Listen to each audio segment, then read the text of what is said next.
ধোসা একটি south Indian dish অর্থাৎ খাবার। যদিও এটি সাউথ ইন্ডিয়ান ডিশ, তবুও কিন্তু বাঙালিদের ক্ষেত্রে এই ধোসার প্রচলন বেশ ভালোই। বিভিন্নভাবে আমরা ধোসা বানিয়ে থাকি। তো চলুন আজকে আমি সেরকমই একটি ধোসা রেসিপি আপনাদের সাথে শেয়ার করব, লাউয়ের ধোসা।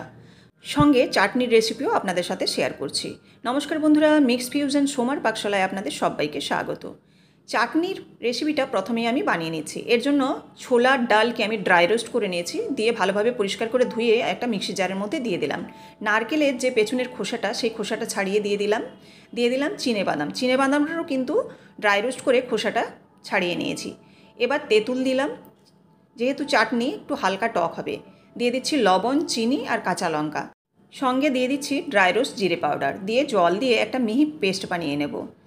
এটা আমি নিরামিষ বানাচ্ছি, তাই এখানে রসুনের কোয়া ব্যবহার করলাম না। আপনারা কিন্তু অবশ্যই রসুনের কোয়া দেবেন, এতে কিন্তু অসাধারণ একটা ফ্লেভার আসে। এবার দেখুন মিহি করে পেস্ট বানিয়ে নিয়েছি। আগামীকাল এই চাটনির ফুল রেসিপি কিন্তু আপনারা পেয়ে যাবেন। আমিষ এবং নিরামিষ দুভাবেই আমি দেখাবো, অর্থাৎ রসুন দিয়ে এবং রসুন ছাড়া কিভাবে এই রেসিপিটি বানাবেন প্রথম থেকে শেষ পর্যন্ত কিন্তু কালকে আমি এর জন্য আরেকটা ভিডিও বানিয়ে আপনাদের দেখাবো। এবার দেখুন মিহি পেস্ট তো করে নিলাম, করে নিয়ে একটা পাত্রের মধ্যে বের করে নিয়েছি। এবার এখানে আমি একটা তড়কা প্যান বসিয়েছি, সেখানে সর্ষের তেল দিয়েছি, আপনারা চাইলে সাদা তেলও ব্যবহার করতে পারেন। এবার শুকনো লঙ্কা ফোড়নে দিয়েছি আর দিয়ে দিলাম 1 চামচ রাই। আপনারা যদি রাই না দিতে চান, অর্থাৎ হাতের কাছে যদি রাই না থাকে, তাহলে কালো সর্ষে ব্যবহার করবেন। আর দিয়ে দিলাম বেশ কিছু কারি পাতা, দিয়ে একটু ভেজে নিলাম।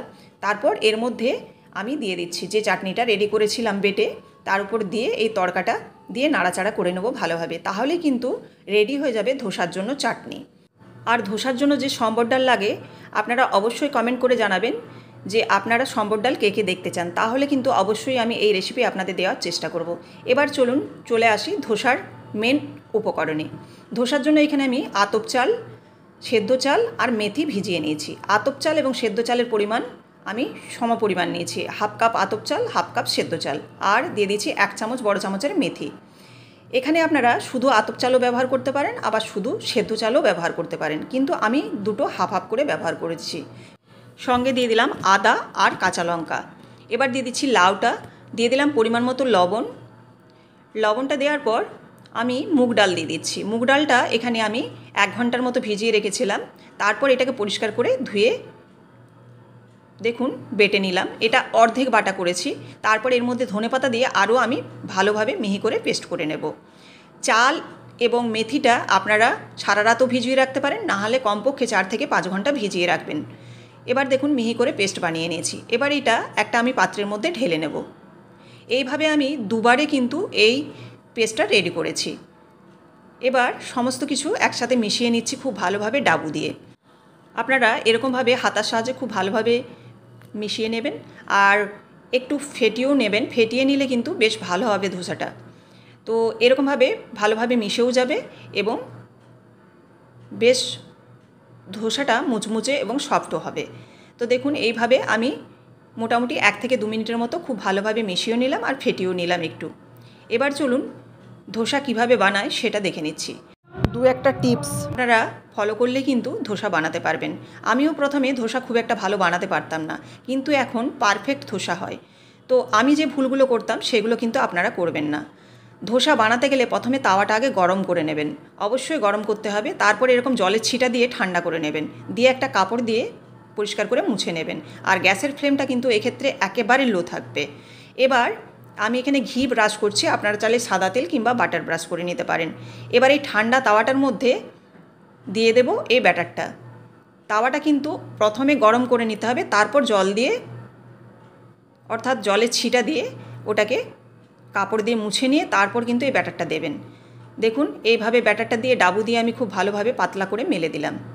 এইভাবে মেলে দেওয়ার পর একটু অপেক্ষা করলে কিন্তু দেখুন শুকনো শুকনো হয়ে যাবে। আর এই যখন একটু শুকনো হয়ে আসবে তখন এর মধ্যে ঘি, তেল কিংবা বাটার ব্রাশ করতে পারেন।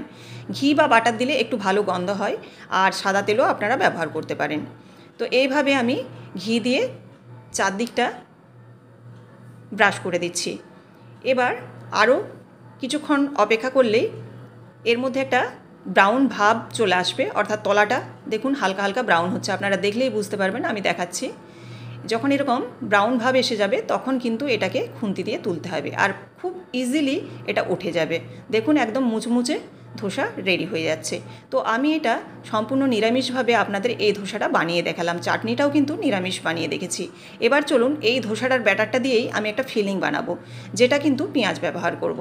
এবার দেখুন সেম প্রসেসে আমি জল দিয়ে দিলাম। জলের ছিটা দেওয়ার পর আবারও কাপড় দিয়ে মুছে নিয়েছি। মুছে নেওয়ার পর আবারও কিন্তু আমি এখানে ঘি ব্রাশ করে নিচ্ছি। এবার এই তাওয়াটার উপর আবারও ব্যাটার দিয়ে দেব। তাওয়াটা যেন খেয়াল করবেন খুব একটা বেশি গরম না হয়। এই অবস্থায় দিয়ে আবারও গোল করে নিলাম। এইভাবে যতটা সম্ভব আপনারা ব্যাটারটাকে স্প্রেড করে দিতে পারেন, তাহলে কিন্তু ধোসাটা অনেক পাতলা হবে। যতটা স্প্রেড করতে পারবেন ততটাই পাতলা হবে এবং ধোসাটা কিন্তু ততটাই মুচমুচে হবে। তো দেখুন আমি এভাবে মেলে নিয়েছি। মেলে নেওয়ার পর আরও আমি কিছুক্ষণ ওয়েট করলেই আবারও কিন্তু এরকম শুকনো হয়ে যাবে। আর সেই সময় কিন্তু আমি এখানে ঘি ব্রাশ করে দিচ্ছি। সাদা তেল বা ঘি বা বাটার যে কোনো কিছুই ব্রাশ করতে পারেন, আগেই আপনাদের বললাম। এবার দেখুন এটা আমি ফিলিং হিসাবে কুচনো পেঁয়াজ দিচ্ছি, সঙ্গে দিয়ে দিচ্ছি ধনেপাতা কুচি, আর দিয়ে দেবো টমেটো কুচি, আর ঝালের জন্য কাঁচা লঙ্কা কুচি। তো এই ফিলিংটা খুব তাড়াতাড়ি রেডি হয়ে যায়। সবসময় যে ধোসার মধ্যে আলুর পুরে ব্যবহার করতে হবে এমন কোনো কথা নেই। তো এরকমভাবেও আপনারা কিন্তু এই ফিলিং রেডি করতে পারেন। এবার দেখুন এটারও চার সাইডটা কিন্তু ব্রাউন হয়ে এসছে। এই যখন ব্রাউন হয়ে আসবে তখন খুন্তি দিয়ে চার সাইডটা একটু ঘুরিয়ে নিয়ে তারপর এরকমভাবে কিন্তু তুলে নিতে হবে। দেখুন রেডি হয়ে গেল একদম ধোসা। তো এইভাবে আপনারা অবশ্যই ট্রাই করে দেখবেন, ভীষণ ভালো খেতে হয় ধোসা। আপনারা প্রথম থেকে শেষ পর্যন্ত রেসিপিটি দেখলেন, আপনাদের কেমন লাগলো অবশ্যই আমাকে কমেন্ট করে জানাবেন। আপনারা কমেন্ট করলে আমার ভীষণ ভালো লাগে, আরও উৎসাহ জাগে বিভিন্ন রকম রেসিপি আপনাদের দেওয়ার জন্য। আর এই রেসিপিটি কিন্তু ভীষণই সুস্বাদু এবং প্রচণ্ড হেলদি একটা রেসিপি। তো অবশ্যই আপনারা একবার হলেও ট্রাই করবেন। ভালো লাগলে অবশ্যই কমেন্ট এবং শেয়ার করবেন আর সাবস্ক্রাইব করে দেবেন চ্যানেলটিকে। আবারও দেখা হচ্ছে আগামীকাল।